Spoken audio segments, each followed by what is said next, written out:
যারা টাকা লুট করছে, যারা দেশব্যাপী নারী নির্যাতন, শিশু নির্যাতন, যারা অন্যের জমি বাড়িঘর দখল করছে, যারা নদী নালা দখল করছে, যারা ভোট ডাকাতি করছে, তারা আজকে দোর্দণ্ড প্রতাপে সারা বাংলাদেশ দাপিয়ে বেড়াচ্ছে। তারা সবাই ক্ষমতাসীন দলের লোকজন। এটা প্রমাণিত। দুইজন শ্রমজীবী মানুষকে হত্যা করা হলো ফরিদপুরে। হত্যা করার পর এই সরকারি বাধ্য হয়েছে গ্রেপ্তার করতে। কাকে? চেয়ারম্যান আওয়ামী লীগের লোক। প্রত্যেকটি জায়গায় সমস্ত দুর্বৃত্তপনা, সমস্ত সন্ত্রাস, সমস্ত রক্তপাত করছে এই সরকারের লোক।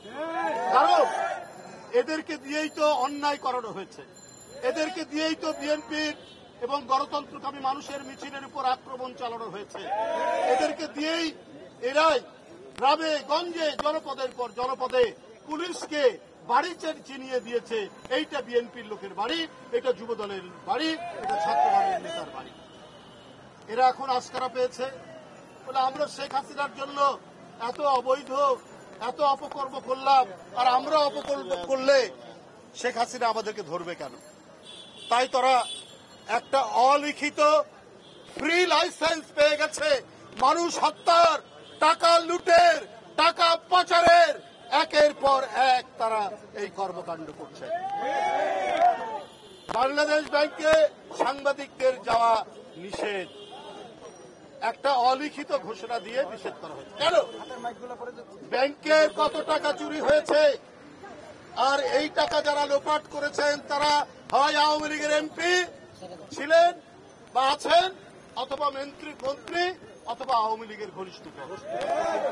এই তথ্যগুলো যাতে সাংবাদিকরা না পায়, ব্যাংক লুটের এবং দুর্নীতির চিত্র যাতে সাংবাদিকরা না পায়, এই কারণেই এই নিষিদ্ধ করা হয়েছে সাংবাদিকদের বাংলাদেশ ব্যাংকে। কারণ যারা অপরাধী তারা পাপকে লুকিয়ে রাখতে চায়, তাদের লুটপাট আর দুর্নীতির পাপ ঢেকে রাখার জন্যই গণমাধ্যমের সাংবাদিকদের উপর নিষেধাজ্ঞা জারি করা হয়েছে বাংলাদেশ ব্যাংকে তারা যেন ঢুকতে না পারে। আমি এর তীব্র নিন্দা জানাই। এই হরিলুটের সরকার, এই মহাদুর্নীতির সরকার, এই মহাচোরদের লালন পালনের সরকার, এরা আর ক্ষমতায় থাকলে মানুষের ঘর বাড়ি বসত ভিটা এরা সব বিক্রি করে দেবে। আপনাদেরকে একটি ঘটনার কথা বলি। এদেশের রাজনৈতিক দলগুলোর মধ্যে ঐক্যমত হয়নি ইভিএম নিয়ে। ইভিএমে ইলেকট্রনিক ভোটিং মেশিন, এইটাতে ভোট দেওয়ার ব্যাপারে রাজনৈতিক দলগুলো একমত হয়নি। অধিকাংশ রাজনৈতিক দল বলেছে এটাতে কারচুপি হবে, অধিকাংশ, শুধু আওয়ামী লীগ ছাড়া এবং আওয়ামী লীগের দুই একটা বসঙ্গত ছাড়া।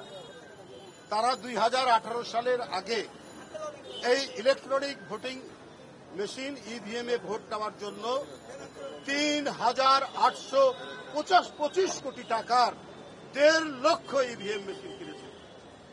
তাদের গ্যারান্টি ছিল 9-10 বছর। সেই ইভিএম মেশিনগুলো সব নষ্ট হয়ে গেছে। ভারতে 1996 সালে ইভিএম মেশিন ব্যবহার করে ভোট দেওয়ার এটা সব রাজনৈতিক দল একমত হয়ে তারা সিদ্ধান্ত নিয়েছে। আর সেইখানে যে ইভিএম মেশিনের দাম তার চাইতে 11 গুণ 12 গুণ বেশি দিয়ে বাংলাদেশ ইভিএম মেশিন কিনেছে, অথচ সেগুলো নষ্ট। কারণ তারা যে ত্রুটিযুক্ত ইভিএম মেশিন নিয়ে তারা যে ভোট কারচুপি করবে, এখানে যদি ধরেন সবাই অংশগ্রহণ করত, কেউ যদি ধানের শীষের টিপ দিত, সেটাতে চলে যেত নৌকায়, এই কারসাজিতে ছিল, এটা আবারও প্রমাণিত হল। এইটা এক মহা দুর্নীতির বিরাট খনি। এই নির্বাচন কমিশন আর ইভিএম নিয়ে এই সরকার আর এই নির্বাচন কমিশন সেইখানে করেছে। তো এই যদি পরিস্থিতি হয়, এই যদি অবস্থা হয়, তাহলে এই গণবিরোধী ভোট লুটের সরকার, জনগণের অধিকার হরণ করার সরকার, একে কি আর ক্ষমতায়